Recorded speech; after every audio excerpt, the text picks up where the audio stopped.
Vamos conversar agora com o ex-ministro da Saúde, Nelson Teich. Ministro, bom dia. Gostaria de saber do senhor que avaliação o senhor faz desse momento que nós estamos atravessando, que parece ser o mais grave de toda a pandemia. Desde março do ano passado, nós acabamos de mostrar aí no mapa vários governadores decretando ou lockdown ou alguma medida de restrição de circulação de pessoas. Como é que nós chegamos até esse momento, hein, ministro? Bom dia.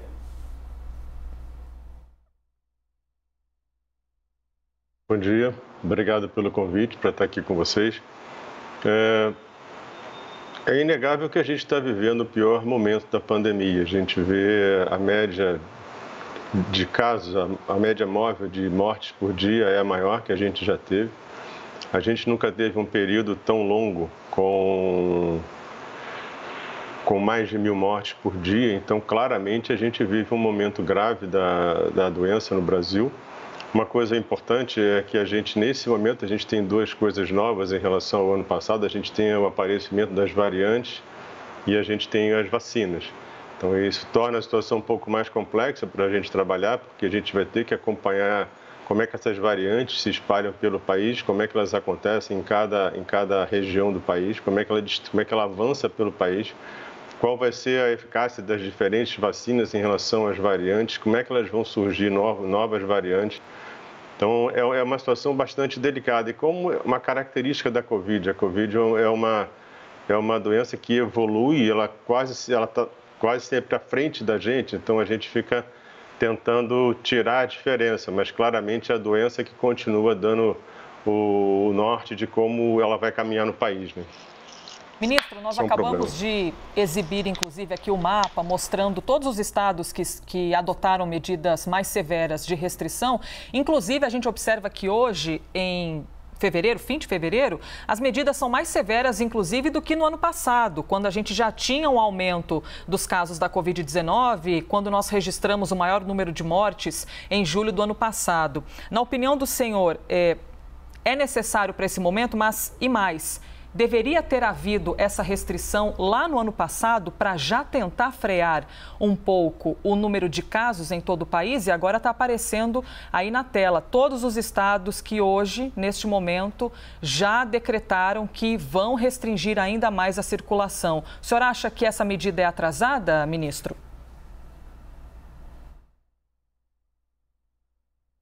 É difícil te dizer exatamente o momento exato, porque as pessoas ficam tentando adivinhar ou interpretar, olhando para o passado e tentando dizer o que tinha que ser feito.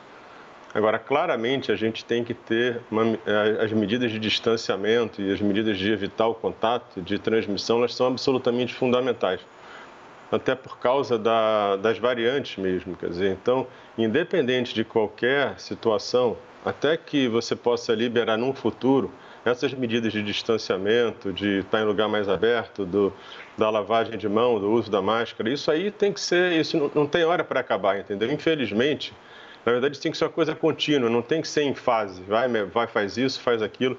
E a parte do distanciamento, ele é absolutamente fundamental, né? Se você olhar os países que deram certo, né, estou falando principalmente os países da Ásia, o que caracterizou esses países foi o controle da transmissão. Se você olhar esses países, você pega Japão, você pega Coreia do Sul, você pega Taiwan, você pega Vietnã, esses países, você olhar, eles fizeram poucos testes por milhão. A quantidade de testes é baixa. Você pega, por exemplo, Taiwan, eu acho que eles fizeram nem 8.000 testes por milhão, em que eles têm 40 casos por milhão e 0,4 mortes por milhão. O Brasil já está em 1.100 e alguma coisa. Então, esse controle da transmissão é o que fez esses países conseguirem controlar a doença. Então, o Brasil, ele não pode relaxar nisso. E o controle não é um programa de teste, não é um programa de isolamento, é um controle de transmissão, na verdade. Que inclui você testar, você ver quem tem a doença, você isola, você rastreia o contato, você faz quarentena. Existem até estratégias, se eu não me engano foi contra a ebola, onde estratégias de vacinação, onde você mapeava a pessoa que tinha tido a doença e vacinava os contatos. Eles chamam de uma técnica de anel, que se chama isso. Então, você tem estratégias até diferentes de programas de vacinação. Então, esse cuidado de controle da transmissão ele é fundamental. E agora, em relação a essas novas variantes, isso vai ser mais crítico ainda, como se você começasse tudo de novo. E a gente não sabe hoje o que pode acontecer com o desenvolvimento de variantes das variantes, que são aquelas que já vão surgir em cima de cepas que já são mais agressivas, né? Eu não consigo imaginar que o que está acontecendo no Brasil hoje não esteja relacionado às variantes.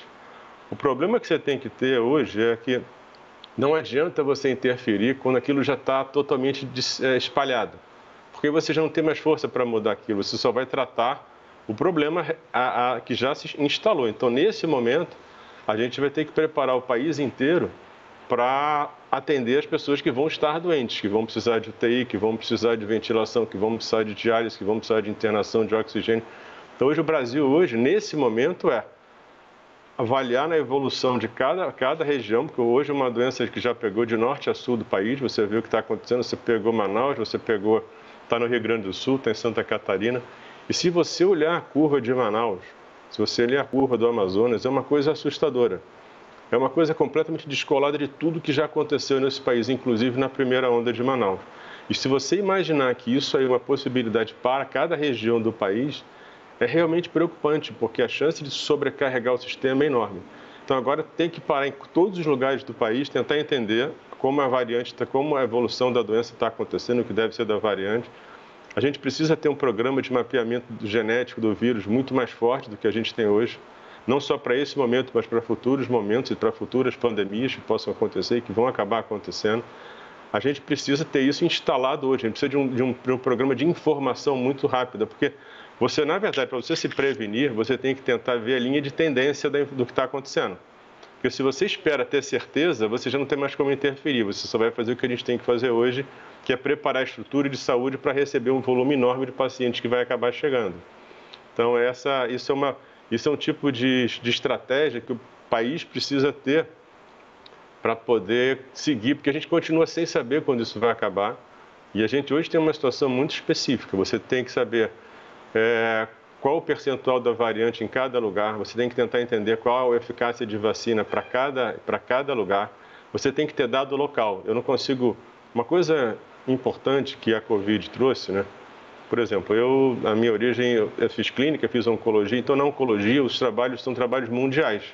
E então você pessoas que são recrutadas em vários países e você tem aquele estudo feito, estudo randomizado, prospectivo. Na Covid, a gente percebeu a diferença que é de um país para o outro. Se você olhar a Coronavac, o primeiro dado da Turquia dá 91,25% de eficácia. No Brasil deu 50%. Tem várias razões para isso poder acontecer, não dá para a gente entrar nesse detalhe técnico agora, mas você vai ter que ter dado local. Então, trabalhar a parte de informação vai ser absolutamente fundamental também para que a gente consiga tentar entender o que está acontecendo e, idealmente, antever o que está acontecendo, para poder tentar coisas mais preventivas. Coisa clara, não tem como você não tentar trabalhar a transmissão. Então, distanciamento, máscara, lugar aberto, e o principal mesmo é via respiratória, né? Vai manter a lavagem de mão, álcool em gel. Mas isso não tem hora para acabar, na verdade isso aí tem que ser realçado o tempo todo. E naquelas situações em que você começa a ter uma sobrecarga como a que a gente tem hoje, o distanciamento tem que ser o máximo possível. E aí cada lugar vai ver o que pode fazer, mas o distanciamento tem que ser o máximo possível. E lembrando que o que você toma de medida hoje só vai impactar daqui a 7, 14, 21 dias. Então você tem um espaço de tempo ainda que qualquer coisa que você faça de distanciamento não vai afetar. Porque a próxima semana vai ser uma consequência do que foi feito nas semanas anteriores, né? Então, é uma situação super delicada. Eu acho que o Brasil realmente vive hoje o momento mais difícil da pandemia. Nós conversamos aqui na CNN com o ex-ministro da Saúde, Nelson Teich. Ministro, muito obrigado pela entrevista e até uma próxima. Prazer estar com vocês mais uma vez. Muito obrigado. Bom dia.